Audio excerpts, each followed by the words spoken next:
2.5 வந்து பாத்தீங்கன்னா இந்த மாதிரி அச்சியா கூட எடுத்துக்கோங்க. இது வந்து உருண்டை சொல்லுவாங்க இல்லையா, 2.5 உருண்டை வந்து எடுத்திருக்கேன். வெல்லம் வந்து பாத்தீங்கன்னா ஸோ இப்போ இதெல்லாமே நம்ம கொஞ்சம் தூள் மாதிரி அரைச்சி எடுத்துட்டு வந்துடுங்க. இப்போ நம்ம உருளி வச்சிருக்கேங்க, அடுப்பு ஆன் பண்ணிட்டு உருளி வச்சிருக்கேன். ஸோ இப்போ வந்து பாத்தீங்கன்னா நெய் வந்து ஒரு 2 ஸ்பூனுக்கு சேர்க்க போறேங்க. தேங்காயிலே நல்லா வந்து அந்த நம்மளுக்கு ஆயில் வந்து வரும். ஸோ இருந்தாலே அந்த கீ வந்து ஆட் பண்ணும்போது இன்னும் சூப்பராக இருக்கும். மெல்ட் ஆகுதுங்க நெய் வந்துட்டு, ரொம்ப அட்டகாசமாக டேஸ்ட்டாக இருக்கும். தேங்காய் பால் எடுத்து நீங்கள் வந்து பார்த்தீங்கன்னா இடியாப்பத்துக்கோ இல்லை தேங்காய் பால் ஆப்பத்துக்கு எடுத்தாலுமே அந்த சக்கையை வந்து பார்த்தீங்கன்னா நீங்கள் அந்த வேஸ்ட்டாக தூக்கி போட்டுற வேண்டாம். ஸோ அதில் வந்து பார்த்தீங்கன்னா அவ்வளோ பெனிஃபிட் இருக்குது. ஸோ இதுதான் ட்ரை கோகனட் பவுடராகவும் சேல் பண்ணுறாங்க. அது ட்ரை கோகனட் வந்து நான் ஆல்ரெடி செஞ்சு வச்சுருக்கேங்க. இப்போ வந்து பார்த்தீங்கன்னா கூட நிறைய இருக்கிறதுனால அப்படியே ஸ்வீட்டாக செஞ்சிடலாம் அப்படின்ட்டு இப்போ இந்த தேங்காய் துருவலை சேர்த்துக்கலாம். நம்ம அரைச்சி பால் எடுத்தோம் இல்லையா, இந்த துருவலை சேர்த்துக்கலாம் வாங்க.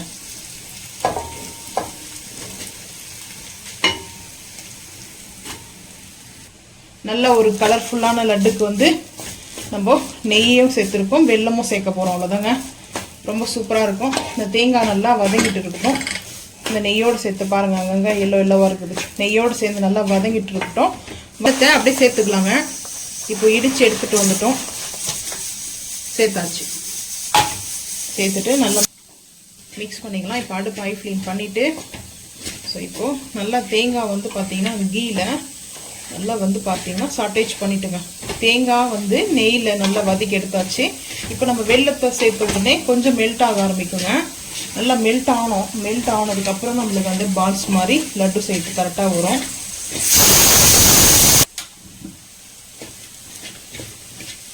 வெல்லம் வந்து சேர்த்த உடனே மெல்ட் ஆகும். நம்ம வந்து சீவிட்டு கூட சேர்க்கலாம். நான் 2.5 வந்து உருண்டை வெல்லத்தையும் சீவ முடியாது.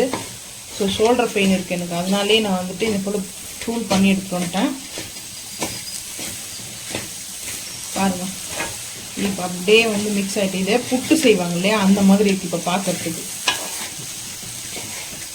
ரைஸ் பவுடரில் புட்டு செய்வாங்க பாருங்கள், பச்சரிசி மாவு புட்டு, அந்த மாதிரி இருக்கு. இப்போது நல்லா இது மெல்ட் ஆகணும். மெல்ட் ஆகிட்டும், பார்த்துக்கலாம். இப்போது இந்த லட்டெல்லாம் வந்து பார்த்தீங்கன்னா நம்மளுக்கு எந்தெந்த சைஸ் வேணுமோ அந்தந்த சைஸ்க்கு வந்து பார்த்தீங்கன்னா பால் மாதிரி நம்ம திரட்டி எடுத்துக்கலாங்க. நான் இப்படி தான் வந்து பார்த்தீங்கன்னா திரட்டி எடுத்துக்கிறேன் பால் மாதிரி.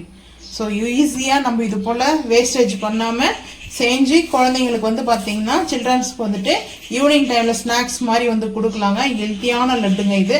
ஸோ நீங்களும் இதே போல் வந்து செஞ்சு பார்த்துட்டு மறக்காமல் வந்து கமெண்ட் பண்ணுங்கள். இந்த வீடியோ பிடிச்சா லைக் பண்ணுங்கள், ஷேர் பண்ணுங்கள், சப்ஸ்கிரைப் பண்ணுங்கள், பெல் ஐக்கன் வந்து கிளிக் பண்ணுங்கள், மறக்காமல் சேனல் வந்து ஃபாலோ பண்ணுங்கள். அப்போ தான் நம்ம போகிற வீடியோ நோட்டிஃபிகேஷன் வரும். பாய்.